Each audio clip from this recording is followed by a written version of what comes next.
এই জন্যই হয়তো আমার হাজব্যান্ড বলে যে মেয়েদের 18 মাসে বছর। এবার আমি বুঝতে পারলাম কেন বললাম কথাটা। কারণ দেখো, এতক্ষণ থেকে আমাদের ছবি তুলে আর ভিডিও করেই হচ্ছে না, কিন্তু এইদিকে আমরা পুরোপুরি হয়ে গেছি লেট। তো এতটাই লেট হয়ে গেছিলাম বন্ধুরা, যে বাড়ি থেকে বেরোতে বেরোতে আমাদের প্রায় রথ আমাদের অনেকটা ছেড়ে দিয়ে চলে গেছিলো।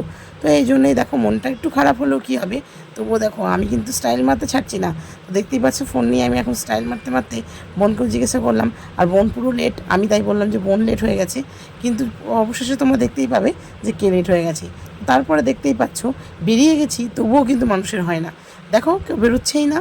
তারপরে দেখতেই পাচ্ছ খুব ছুটছি, কারণ রথ আমাদের জন্য তো বসে থাকবে না, তো রথ চলে গেছে আমাদেরকে ছেড়ে দিয়ে, জগন্নাথ দেব। তার জন্য দেখতেই পাচ্ছ বোন আমাদেরকে ছেড়ে দিয়ে চলে যাচ্ছে। বোনেরই হয়ে গেছিলো লেট, কিন্তু দেখো এখন দেখো বোন আমায় ছেড়ে দিয়ে চলে যাচ্ছে আর আমি বোনের পেছন পেছন দৌড়াচ্ছি। তো এটাই হয় বন্ধুরা, কী করবো বলো। তো আমি লেট হয়ে গেছি, মনে হচ্ছে যেন সবারই শেষে পড়ে গেছি। দেখতেই পাচ্ছ আমি খুব দৌড়চ্ছি, তো তারপরে বোনও খুব দৌড়চ্ছি। তো দৌড়তে দৌড়তে দৌড়তে অবশেষে আমরা পৌঁছলাম হচ্ছে জগন্নাথ দেবের সামনে। তো তোমরা দেখতেই পাচ্ছ। তো কী করবো বলো, জগন্নাথ দেব আমাদেরকে হয়তো একটু হলেও কৃপা করেছে। তো তোমরা কে কে রথে দড়ি টেনেছো, তো অবশ্যই কমেন্ট করে জানাবে। আর এই ভিডিওটা দেখার জন্য আমরা বড় ভিডিওতে যেতে হবে, তার জন্য চ্যানেলটাকে সাবস্ক্রাইব করে দিও। আর বেশি বেশি বেশি বেশি করে অনেক অনেক ভালোবাসা দেবে।